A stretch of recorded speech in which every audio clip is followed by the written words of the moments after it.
What's up, everyone? Welcome to another edition of the Wake and Jake College Football Show. It's it. We're officially in the off season. National championship has happened. It's in the books.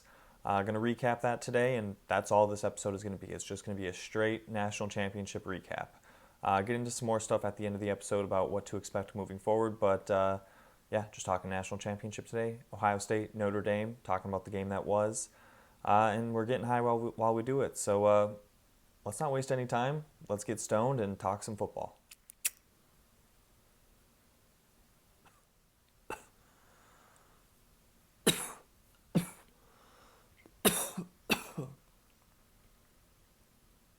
All right, national championship game. Ohio State 34, Notre Dame 23. The Big Ten is on top for the second straight year. The SEC's dominance it's over. I mean, it was one thing to let the Big Ten win one. You've let them win two in a row now. Your dominance is over. Run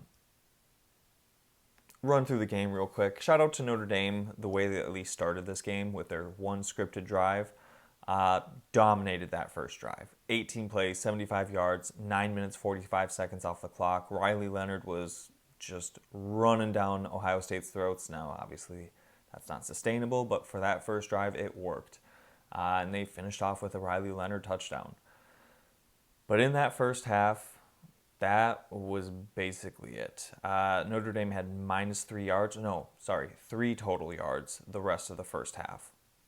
That's terrible. They had a couple drives with negative yardage. It was just brutal. Ohio State, on the other hand, could not be stopped. They only had 3 total drives in that first half, and they scored a touchdown on all 3 drives. And then they opened up the second half with a touchdown drive. And then their next drive after that, they had a field goal. And Ohio State scored 31 straight points. 3 minutes into the second half, Ohio State was up 28-7. It was just... When I previewed this game, I thought I was maybe being unfair by saying that this game felt like it was going to be the 2013 National Championship game when Alabama just absolutely destroyed Notre Dame. And then Ohio State's up 28-7 3 minutes into the second half, and I thought, maybe I don't feel bad anymore because this is starting to get unwatchable. This is to the point where I may have to turn it off if Ohio State keeps this up because at that point it's won and there's nothing else to gain from this game. But shout out to Notre Dame. Started to fight back after that and slowly clawed their way back to only be down 8 points with just over 4 minutes left in the game.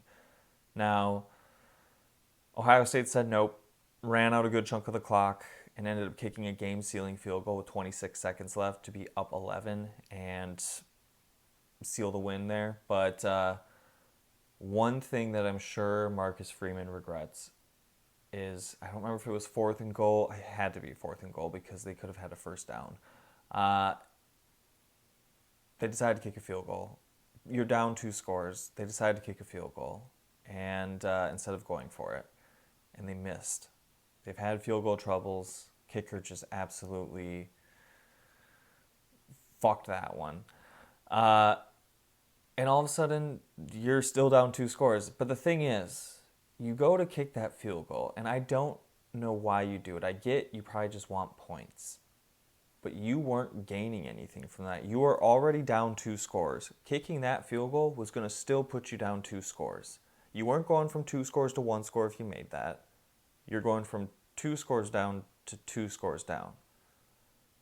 So maybe try to score a touchdown instead. I don't know. I'm not a coach. I'm just somebody who sits on his couch and watches. It just felt weird that you were kicking a field goal there. It felt like you probably should have tried to go for it at least. At least try to get it to a 1-score game, instead of settling for it to still be 2 scores. Just didn't make sense. I feel like he would regret that call, but who knows? Maybe he doesn't. Maybe he doesn't even remember that he made that call. Who knows? He remembers, but it feels like that's one he probably wants back. Will Howard started this game with like 12-ish straight completions, finished 17-21, 230 yards and 2 touchdowns, as well as 57 yards on the ground. Quinshon Judkins also had a great game. 121 yards, 13 touches, and 3 total touchdowns. And Jeremiah Smith was limited to 5 catches, 88 yards, and a touchdown, which to say that that is limited is saying something with how dominant he was in the first 2 games of the playoffs. Now, obviously, Texas did a good job of shutting him down, uh, but only holding him to 5 and 88 and 1 touchdown, not terrible. Not terrible, Notre Dame. Uh, and also, outside of that first drive, and at least in the first half, Ohio State's defense was just absolutely dominant. Now, I guess they got a little lazy, whatever. Maybe Notre Dame just figured out some stuff. I don't know. They allowed Notre Dame to claw back. But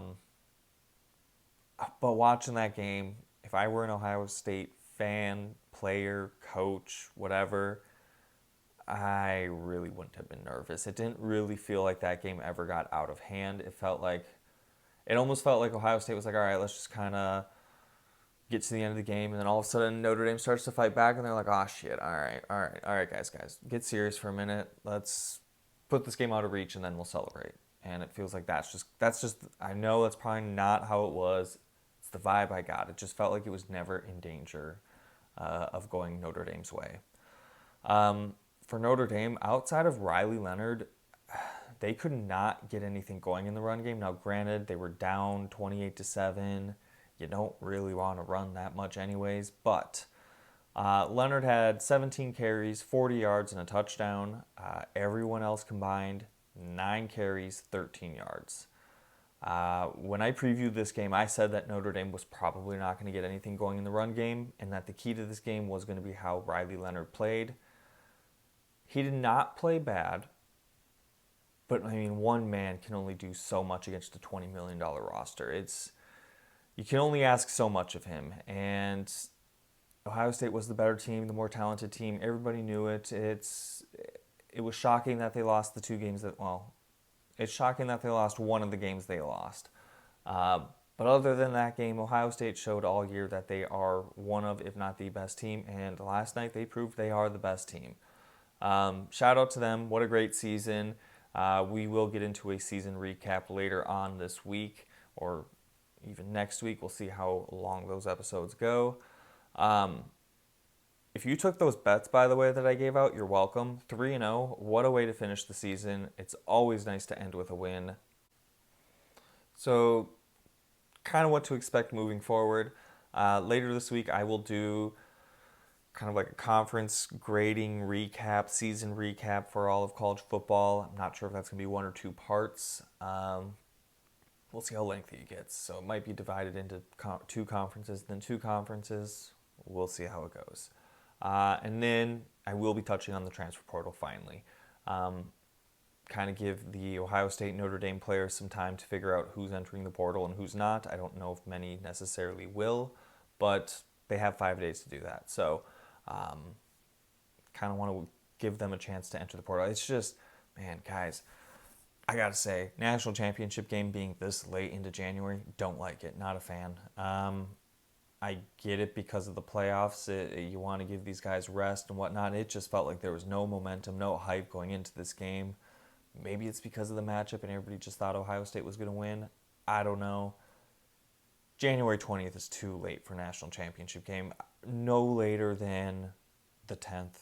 I will settle for the 14th, the second week of January, the very end of that second week. I don't like it being this late. I really don't. The 10th or earlier, it really has to be that. And I get it with the playoffs. It makes it difficult. Start them earlier. I don't care.